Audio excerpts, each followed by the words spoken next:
of nations to unite to build a more peaceful and prosperous world, a kinder, more compassionate home for all mankind, that we wish to share with members of the international community the challenges that our country is now facing and the steps that we are taking to overcome them. This year, as I shall not be able to travel to New York for the General Assembly, I have arranged this diplomatic briefing. When our people voted for the National League of Democracy in the elections of 2015, they, in fact, entrusted to us the task of carrying out three responsibilities: democratic transition, peace and stability, and development. None of these challenges are either easy or simple. Transition for us is a transition to democracy after half a century or more of authoritarian rule. And now we are in the process of nurturing our nascent and yet imperfect democracy. Peace and stability was something that we had to achieve after nearly 70 years of internal conflict that started on the day of our independence back in 1948. And development has to be achieved within the context of the first two: nurturing democratic values, establishing peace and stability, and achieving the kind of sustainable development that would be seen as equitable by all our peoples. Burma is a complex nation, as all of you know, and its complexities are compounded by the fact that people need us to overcome all these challenges in as short a time as possible. I think it is only fitting that I should remind you that today that our government has not yet been in power for even 18 months. It will be 18 months at the end of this year. 18 months is a very short time in which to expect us to meet and overcome all the challenges that we have been expected to do. This does not mean that we are not ready with our task of overcoming these challenges.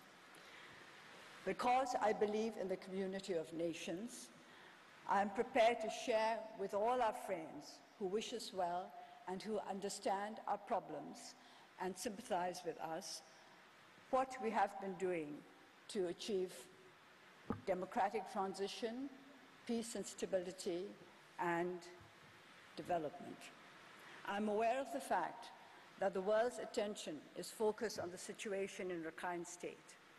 And as I said at the General Assembly last year, as a responsible member of the community of nations, Myanmar does not fear international scrutiny, and we are committed to a sustainable solution that would lead to peace, stability, and development for all communities within that state.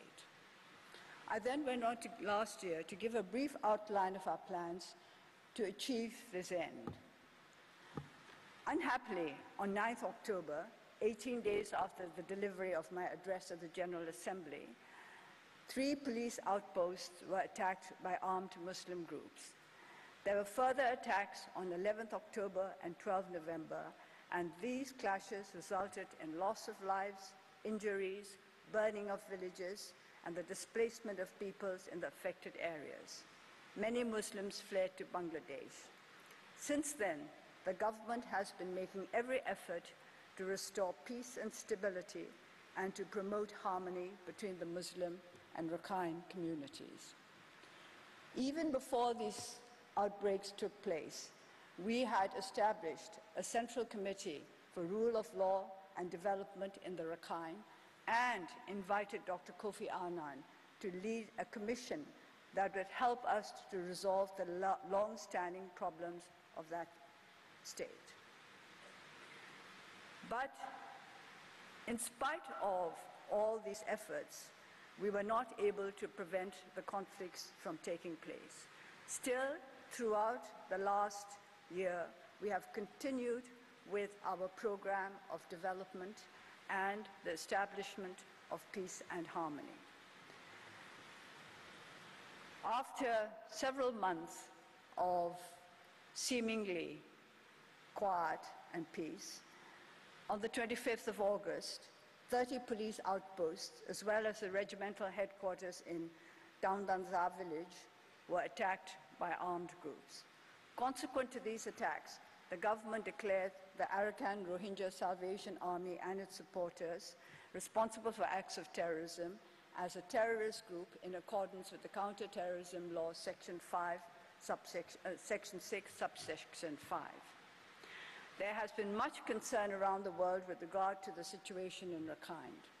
It is not the intention of the Myanmar government to apportion blame or to abnegate responsibility. We condemn all human rights violations and unlawful violence. We are committed to the restoration of peace, stability, and rule of law throughout the state.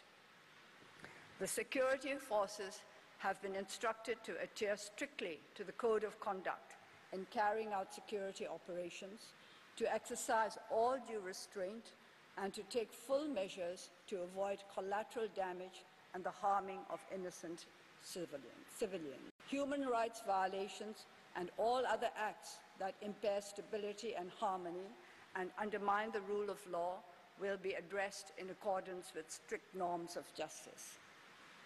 We feel deeply for the suffering of all the people who have been caught up in the conflict.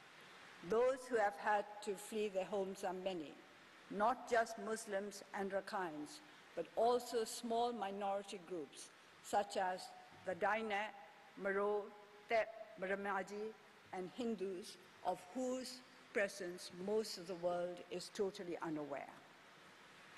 Humanitarian assistance was provided to displaced communities by a team led by the Minister of Social Welfare, Relief and Resettlement from 27th August onwards. Details of humanitarian programs, assistance programs will be made available to all our guests in due course. The final report of the Advisory Commission on Rakhine State, chaired by Dr. Kofi Annan, was made public on 25th August. In fact, the very day on which the last round of attacks took place. We are determined to implement the recommendations of those of the Commission, those recommendations that will bring speedy improvement to the situation within a short frame of time will be given priority. Other recommendations we will have to take time over, but every single recommendation that will benefit peace and harmony and development in the Rakhine State will be implemented within the shortest time possible. The government is working to restore the situation to normalcy. Since the 5th of September, there have been no armed clashes and there have been no clearance operations. Nevertheless, we are concerned to hear that numbers of Muslims are fleeing across the border to Bangladesh. We want to find out why this exodus is happening. We would like to talk to those who have fled as well as to those who have stayed. I think it is very little known that the great majority of Muslims in the Rakhine State have not joined the exodus. More than 50% of the villages of Muslims are intact. They are as they were before the attacks took place. And we would like to know why. This is what I think we have to work towards, not just looking at the problems, but also looking at those areas where there are no problems. Why have these problems been, why have we been able to avoid these problems in certain areas? And for this reason, we would like to invite the members of our diplomatic community to join us in our endeavor to learn more from the Muslims who have integrated successfully into the Rakhine State. If you are interested in joining us in our endeavors, please let us know. We can arrange for you to visit these areas and to ask them for yourself why they have not fled, why they have chosen to remain in their villages, even at a time when everything around them seems to be in a state of turmoil. Apart from what we are doing in the matter of allaying the fears of our people, I would like to say that we have been continuing with our socio-economic development programs in Rakhine. Let me outline a few of them. The Rakhine State Socio-economic Development Plan 2017 to 2021 has been drafted to boost regional development in various sectors. Hundreds of new jobs and opportunities have been created for local people through private-public partnerships. The viability of a new special economic zone to bring new jobs and businesses has been assessed. In terms of infrastructure development, electrification has been expanded with new roads and bridges built, including a new highway connecting remote areas previously only accessible by boat. All people living in the Rakhine State have access to education and healthcare services without discrimination. Healthcare services are being provided throughout the state, including hard-to-reach areas with new mobile clinics. The government has upgraded 300 schools in Rakhine. The vocational and technical training programs have begun. Muslim students also have access to higher education without any discrimination. Humanitarian aid reached all communities in 95% of the affected areas before the recent attacks on August 25th. We are now starting another round of humanitarian aid endeavor, which we hope will take care of all the peoples in the region. With regard to IDPs, 3 camps have been closed and the necessary assistance provided, including the building of new houses. There is more to do in that area. We are aware of the challenges and we are facing them. With regard to citizenship, a strategy with specific timeline has been developed to move forward the national verification process.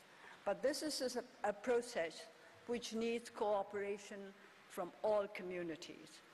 In some Muslim communities, their leaders have decided that they are not to join in the verification process. We would appreciate it if all friends could persuade them to join in the process because they have nothing to lose by it. We are also trying to promote intercommunal religious harmony by engaging interfaith groups. A new curriculum is to be introduced in schools with a focus on moral, civic ideas and peace and stability. A new FM radio channel has been set up to provide information on, among others, healthcare, national verification process, and education to all communities. It broadcasts in Rakhine, Bengali, and Myanmar languages. The training and capacity building for police and security forces are being provided in cooperation with the EU and the United Nations agencies. Since December 2016, local and foreign media groups have been given access to areas previously off limits in Rakhine. Even after the outbreaks on the 25th August, we arranged for several media groups to visit the afflicted areas. The government is working hard to enhance existing relations with Bangladesh. The Minister of State for Foreign Affairs and the National Security Advisor visited Bangladesh in January and July of this year. We were also hoping for a visit from the Home Minister of Bangladesh, but it had to be postponed for reasons I think, other commitments on the part of the Minister. But we will welcome him at any time that he is able to come, and we hope to take forward the arrangements with regard to the security of the border, which we are trying to implement together.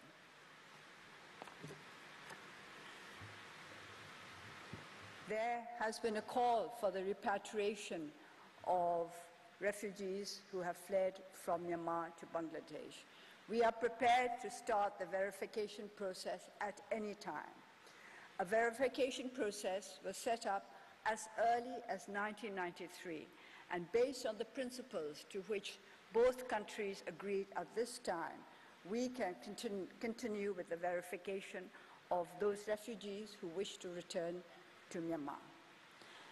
We will abide by the criteria that was agreed on at that time, and as our National Security Advisor has assured Bangladesh, and which I can confirm now, are ready to start the verification process at any time, and those who have been verified as refugees from this country will be accepted without any problems and with full assurance of their security and their access to humanitarian aid.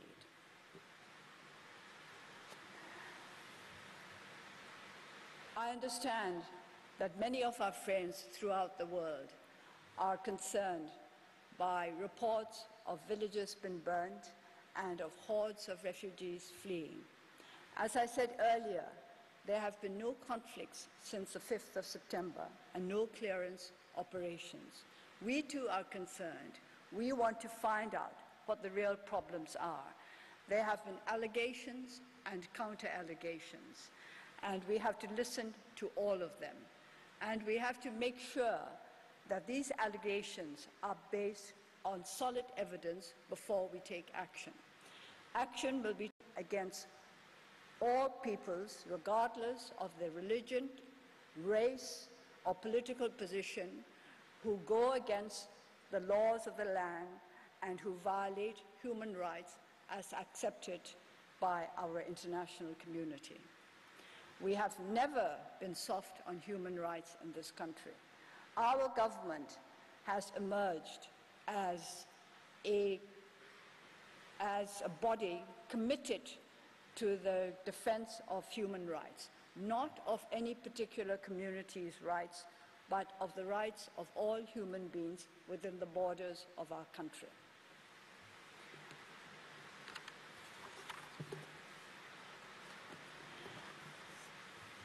As we concentrate on problems in the Rakhine state, I would also like to take the opportunity to remind you that there are problems as serious for us as what is happening in the west of our country. We have been trying to build peace out of internal strife, a peace that must be lasting and that must be accompanied by sustainable and equitable development. We would like to invite you to take part in this peace process, to join us in finding lasting solutions to the problems that have plagued our country for years. The peace process that we started last year in August is continuing, and we are having many difficulties. I am not surprised by this, because it is the way of peace processes anywhere in the world that they come across difficulties, and sometimes the processes stall, sometimes they come to a dead halt, and sometimes it seems as though everything were falling apart, and yet in the end we all gather together and move forward, because all of us basically want peace rather than war. We want harmony rather than conflict. And this is the aspiration shared by all our peoples: peace, stability, harmony, and progress. It is not a large agenda, but it is a difficult one. And as we go forward in our efforts to redress the ills of this nation, I would like to ask our friends who understand and sympathize with both our aspirations and our problems to join us. We would like to join us in a positive, constructive way to find new paths towards peace and stability, towards harmony. We would like you to think of our country as a whole, not just as little afflicted areas. It is as a whole only that we can make progress. I would like to use the analogy of a healthy human being. A healthy human being has to be healthy all over. You cannot neglect his general health just to concentrate on one particular ill. I use this analogy because our sector is one which has made the greatest progress since we came into the administration last year. By concentrating on public health, we have found that other health problems can also be better addressed. For example, within 1 year, deaths from HIV were halved, not because we were concentrating just on HIV/AIDS, but because we were concentrating on public health as a whole, the health of all our people and all our communities. This is how I would like you to look at our country. We are a young and fragile democracy facing many problems, but we have to cope with them all at the same time in the way that we have to cope with all our health problems at the same time. We cannot just concentrate on a few. I would like you to join us in finding new ways, new answers, more constructive, more positive, more innovative, and possibly more daring